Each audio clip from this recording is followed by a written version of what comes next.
I grew up in a quiet suburb and neighborhood in Oregon.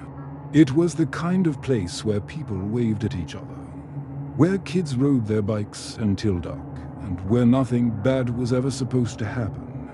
When I was 14, a new family moved into the house right next to us: a mom, a dad, and a little boy, round 10 years old. They seemed normal at first, friendly even.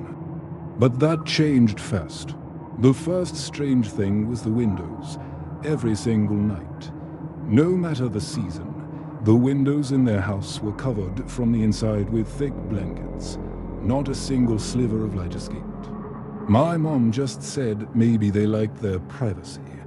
But privacy doesn't explain the noises. Almost every night, sometime between midnight and 3 a.m., we would hear these violent banging sounds, like someone was slamming furniture into the walls, then screaming.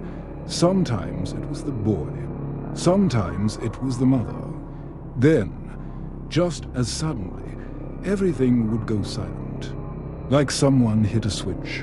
One night, my dad finally had enough. He went over and knocked on their door.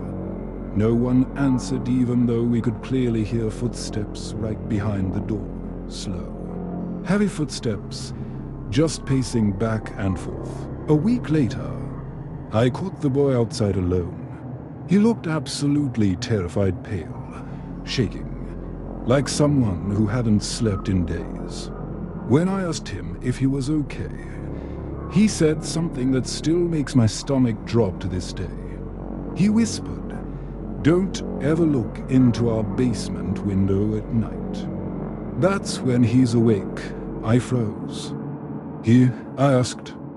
But the boy just shook his head, backing away like he'd already said too much. That same night, my curiosity got the best of me. Their basement window faced our driveway. At 2 a.m., I went out and looked. The glass was dirty, but not dirty enough to hide the pale face pressing against it. It wasn't the father. It wasn't the boy. It wasn't anyone I recognized. Its eyes were wide open, unblinking, staring directly at me as if it had been waiting for me to look. The very next morning, police cars surrounded their house. The family was gone. They had left everything behind: clothes, furniture, food still sitting on the table. The official story was that they just moved out overnight, but the basement door had been ripped off its hinges from the inside, and every now and then, late at night, I swear I can still see that pale face in the window of the empty house next door, just watching. In 2019. I was living alone in a small apartment complex in New Jersey. Most of the tenants kept to themselves, but one neighbor always caught my attention: the person in apartment 3B. The man who lived inside was never seen, ever. Packages would pile up outside his door for weeks on end. Food deliveries would sit there, untouched, growing cold. Yet every single night, round 1 a.m., I'd hear movement from inside: slow footsteps, sometimes pacing, sometimes dragging like he was injured. I asked the landlord about it. He just said apartment 3B was rented. The rent was paid on time. It was occupied. That was all he would say. One night, I heard something different. It wasn't footsteps. It was whispering. A low, shaky voice repeating something over and over again. I pressed my ear to the wall to try and hear better, and I realized he was saying, "Don't come in, don't come in, don't come in." I backed away, my heart pounding. I couldn't shake the feeling that something was terribly, terribly wrong.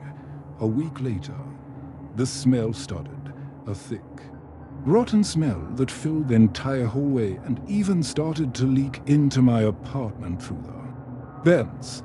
Other tenants complained, and finally, the landlord agreed to open up 3B. We all stood behind him as he unlocked the door. The smell hit us like a physical wall. Inside, everything was dark except for a small lamp glowing in the corner of the room. And sitting in a chair was the man, or what was left of him. The coroner later said he had been dead for at least a month. But here's the part that made every single hair on my body stand up. The landlord checked the thermostat and the table calendar. It was one of those calendars they use to mark maintenance visits. Today's date was circled. It was circled in fresh red ink. Ink that was still wet. That meant someone or something had gone inside that apartment just hours before the landlord opened the door. And at night, even after they removed the body and cleaned the apartment, I still heard the footsteps in 3B. Slow, dragging footsteps. My girlfriend and I moved into a new apartment last year. The place was old, but it was cheap, and the only other tenants on our floor were a quiet couple across the hall. At first, everything seemed totally normal. They were friendly, always smiling, always a little too perfect, if you know what I mean. But the walls were thin, and at night, we started to hear things. The couple didn't fight, at least not like normal people do. It was more like they were practicing lines. They would repeat the same arguments with the same exact words every single night. One night, round 2 a.m., we heard the woman repeating a sentence over and over in a shaky, terrified voice. "I'm not supposed to be here. I'm not supposed to be here." We got really concerned, so we knocked on their door the next morning. The man answered, but the woman didn't even look at us. She just stood behind him, staring straight ahead with a completely blank expression, almost like she wasn't even breathing. That night, we heard crying, but it didn't sound like her. It sounded layered, like multiple voices were crying at once, all overlapping.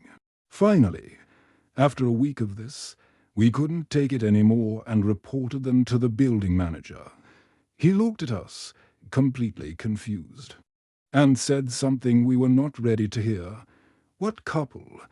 That unit is empty. It's been empty for months." We insisted he check, so he took us up, unlocked their door, and turned on the light, and the place was completely vacant. No furniture, no clothes, no signs of life whatsoever. But on the dirty wooden floor, we saw 2 sets of footprints leading into the bedroom, and one more set leading out across the hall, stopping right in front of our door. That night, we didn't hear crying. We heard whispering, right outside our apartment. "Let us in. We're home now."